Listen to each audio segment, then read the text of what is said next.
আসসালামু আলাইকুম প্রিয় শিক্ষার্থী বন্ধুরা, আজকে আপনাদের সামনে নিয়ে আসছি আর একটি টিউটোরিয়াল। তো গত পর্ব দেখেছিলাম আমি এখান থেকে ব্লার, শার্পেন এবং স্মোচ টুল এগুলো দেখেছিলাম, এবং ডস টুল দেখেছিলাম, বান টুল এবং স্পঞ্জ টুল এগুলো দেখেছিলাম গত পর্বে। যারা গত পর্ব মিস করেছেন তারা আমার ইউটিউব চ্যানেলে প্লে লিস্ট আছে, ওখানে গিয়ে দেখে আসতে পারেন। আজকে দেখাবো আমি পেন টুলের কাজগুলো, কীভাবে পেন টুল দিয়ে ব্যাকগ্রাউন্ড রিমুভ করা যায়। এই পেন টুলের টোটাল কাজগুলো আজকে আমি দেখাবো।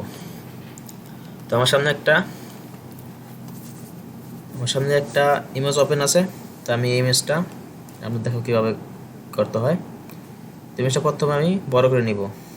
অল্টার শেপে, কিবোর্ড থেকে অল্টার শেপে মাউসের চাকিটা ঘুরাবো ঘুরে দেখি, তখনই বড় হয়ে যাবে। এবং ব্যাক স্পেস চেপে ধরে ইমেজটা মুভ করতে পারবো। দেখেন, স্পেস বাটন চেপে আমি ইমেজটাকে নাড়াতে পারবো, চালাতে পারবো। ঠিক আছে, তো আমি প্রথম থেকে এখান থেকে ক্লিক করলাম, সমান করে দিলে এখানে ক্লিক করলাম, এখানটা ক্লিক করলাম। অনেক সময় দেখা গেছে আপনি যদি একটু বেশি কেটেছে, যে এখানে হয়ে গেছে, এখন আমি এই জায়গাটা কী করবেন, এই জায়গাটা করার জন্য আপনি চলে যেতে পারেন পেন টুলে, রাইট বাটন ক্লিক করেন। রাইট বাটন ক্লিক করার পর চলে যাবেন ডিলেট অ্যাঙ্কার টুল। ঠিক আছে, এখানে ক্লিক করবেন ডিলেট অ্যাঙ্কার পয়েন্ট টুল, এখানে ক্লিক করে সেভ এখানে ক্লিক করে দেবেন এবং ফির আগের পূর্ব স্থানে ফিরে যাবেন, তারপর আবার ঠিক হয়ে যাবে। হয়ে গেছে। এখন কিবোর্ড থেকে কন্ট্রোল এন্টার দিতে পারি, অথবা রাইট বাটন চেপে সিলেকশন করতে পারি। ফেদার দিলে ফেদার দিতে পারবেন, অথবা জিরো ফেদার করে দেবেন। এখানে ব্যাকগ্রাউন্ড রিমুভ করবো, এখান থেকে। এখন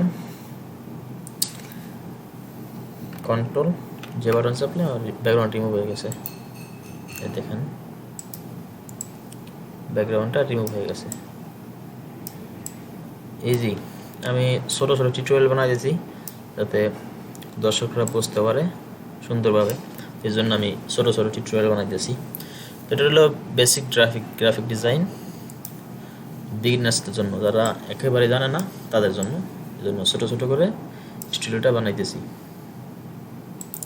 এমন করে আপনি এটাই করতে পারেন এবং আরটা করতে পারেন। এখানে আমি কী করছি দেখা যায়, সিলেকশন আছে না। এখন যদি আমি কিবোর্ড ডিলিট চাপ দিই, তাহলে এখানে আমার আগে লক করে নিতে হবে। লক করার জন্য কিবোর্ড থেকে অল্টার বাটন চেপে ধরবেন, এখানে ডাবল ক্লিক করবেন, লক খুলে গেছে। এখন কিবোর্ড থেকে ডিলিট চাপ দিলে দেখেন মাঝের অংশ আমার চলে গেছে, তাই না? আমি আবার পূর্ব স্থানে ফিরে আসার জন্য কন্ট্রোল অল্টার জেড দিলাম, একেবারে চলে আসলো। এখন আমি কিবোর্ড থেকে ডিলিট চাপ দিলে মাঝের অংশ ডিলিট হয়ে যাবে বন্ধুগণ। তা আমি মাঝের অংশ যাতে ডিলিট না হয়, মাঝের অংশ রেখে বাইরের অংশ ডিলিট করবো। কীভাবে, সেটা হলো কিবোর্ড থেকে কন্ট্রোল শিফট বাটন চেপে ধরে আই বাটনে প্রেস করবেন। প্রেস করার পর এখন আমি কিবোর্ড থেকে ডিলিট চাপ দেন, এখন ডিলিট হয়ে গেছে। দেখেন, ইজি কাজ, বাস কয়েকবার ট্রাই করলে পারবেন। ঠিক আছে, এলো এর কাজ।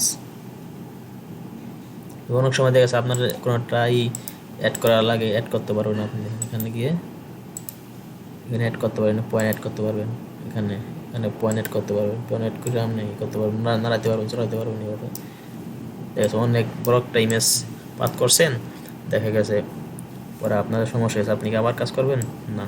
আপনি এখান থেকে এই প্লাস বাটন চেপে ধরে আপনি নাড়াতে পারবেন, চলাতে পারবেন। ঠিক আছে, করতে পারবেন। তো হয়তো বা নতুন অবস্থায় প্রথমে পেন টুলটা সবার জন্য ইজি হবে না, আস্তে আস্তে কয়েকবার প্র্যাকটিস করলে ঠিক হয়ে যাবে। এটা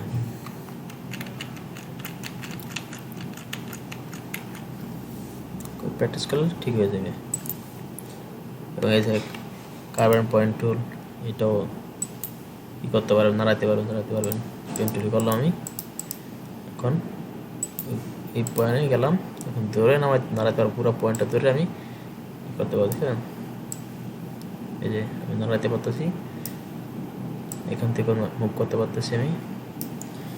এগুলো হলো পেন টুলের কাজটা। আপনি তো পেন টুলের কাজটা একটু ভালোভাবে প্র্যাকটিস করবেন, এইগুলো প্রত্যেকটাই প্র্যাকটিস করবেন, ঠিক আছে? এই দুইটা প্রয়োজন হয় না, এটা প্রয়োজন হয়, এটা আপাতত লাগে না, এগুলো প্র্যাকটিস করবেন। পরের সপ্তাহে আমি দেখাবো এগুলা কীভাবে রাইটিং করতে হয়, দেখার এগুলো দেখাবো। তারপর এটা লাগে না মুভ টুল, আসলে এটা এখানে মুভ টুল অটোমেটিক হিন্দি লেয়ারে সিলেক্ট হয়ে যায়। পরে দেখো সিলেক্ট রেক্টেঙ্গেল টুল, এগুলা শেপ রেক্টেঙ্গেল টুল, এই অটোমেটিক কালার সিলেক্ট হয়ে যাবে এগুলো। আজকে এই পর্যন্ত, সবাই ভালো থাকবেন, সুস্থ থাকবেন, আসসালামু আলাইকুম।